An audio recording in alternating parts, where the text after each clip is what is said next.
He wasn't supposed to be there. The man on their porch wasn't a cop, a neighbor, or a reporter. He was something else. A figure in a charcoal gray suit with a polished badge clipped to his breast pocket. Standing completely still beneath the security camera Mira had hacked together from old parts. His face was smooth, ageless. Not a wrinkle, not a twitch. Just a smile. It didn't reach his eyes. Marcellus and Mira watched the screen in silence. Mira held her phone tightly, knuckles white. The man looked directly into the camera, lifted his hand slowly, and waved. Then he walked away. No knock, no words, just a message. He knew they were watching, and he wanted them to know he was watching back. They didn't sleep that night. The air felt thick, too still. Every creak in the house sounded like a footstep. Marcellus sat cross-legged on the floor of Mr. Delgado's spare room, documents spread around him like a crime board. Mira sat across from him, eyes darting between the photos. "You think he's part of Project Echo?" she whispered. "He didn't need to be. He's something higher. Cleaner. Trained. You saw the badge. I screenshotted it. Already enhanced the image. It's not public issue. Whatever it is, it's private. Off-grid." Marcellus nodded slowly. He already had a theory. Something Delgado hinted at. Something Greaves bragged about in a past video. A phrase he once used in a speech /**. "We are the silent architects of future order."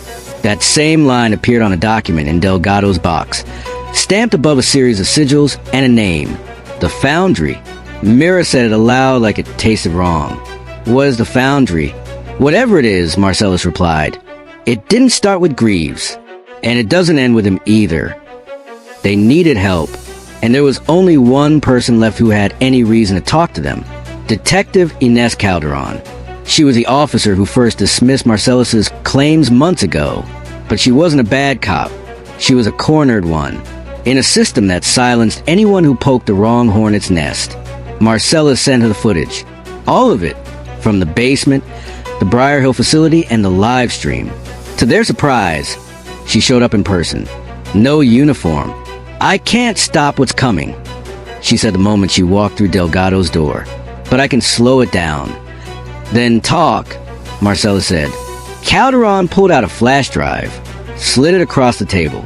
"You ever heard of District Shadow?" Mira frowned. "Sounds made up." "It's not. It's a federal-level protocol used to authorize off-grid programs. Biological experiments. Psychological trials.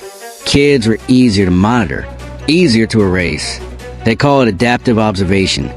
Greaves was one of a dozen. The Foundry? They run it." Marcellus stared at the drive. "Why are you giving us this?" "Because the moment I sent this to my superiors, I was told I'd be reassigned to desk duty and flagged as compromised. I won't survive this in uniform. But you..." She looked him in the eyes. "You already burned your bridges. That gives you power." They moved again. Too many eyes. Too much exposure. With Delgado's help, they slipped out of the city and into an abandoned community center in Ruxley, a town long forgotten by developers. There, Marcellus and Mira set up what they jokingly called the archive. It wasn't much. A basement with a fold-out table, a wall of corkboards, a dusty generator, and a Wi-Fi hotspot powered by stolen signal. But it was theirs. From there, they started tracing the nodes. Each name from Greaves's list. Each photo from Briar Hill. Each line of data from Calderon's flash. They built a map, a network, a route that stretched into hospitals, schools, military training centers, and government agencies. All connected. All funded through shell accounts under one umbrella. Foundry Holdings. It had a logo, a black anvil cracked through the middle. Then came the breach. One night. While Mira sifted through documents and Marcellus pieced together a timeline, the lights flickered. Then they went out. Marcellus grabbed his flashlight. Mira reached for the backup drive. Footsteps.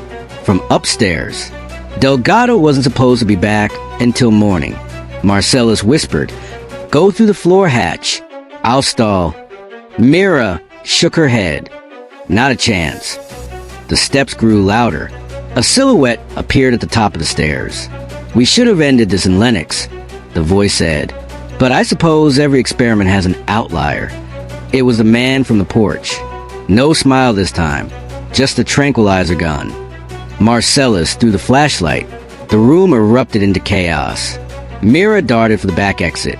Marcellus tackled the man, trying to knock the weapon free. It fired. Marcellus felt the sting in his leg. Cold spread up his thigh.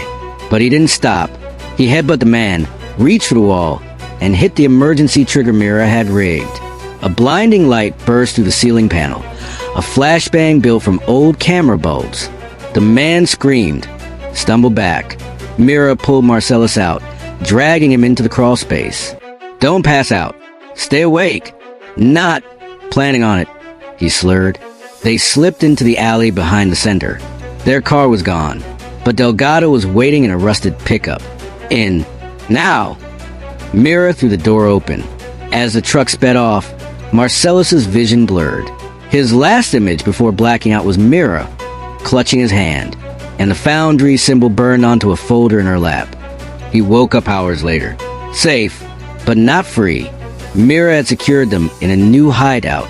Delgado was gone, off to mislead the people chasing them. But something had changed in Mira. She wasn't scared anymore. She was angry. They took everything from us. Tasha, our names, our lives. Now they're gonna lose theirs. Marcellus sat up, wincing. "We're not done yet, but we need help. Someone bigger, louder." Mira nodded. "Then we give the evidence to someone they can't silence." 2 days later, a new name trended across every platform. Not Marcellus Owens, not Greaves, the Foundry. The story had leaked. A whistleblower inside the DOJ had confirmed Project Echo. A list of victims was published, but with it came something else. A blurry image from a surveillance drone. It showed Mira and Marcellus, faces partially obscured. The caption? "These two are not heroes. They are unstable assets. Do not approach." Marcellus stared at the screen. "They just made us targets." Mira looked at the new location on the drive, a facility in New Haven. "Then it's time we turn the hunt around." Like, comment, share, and subscribe for more Echoed Crime content. Thank you.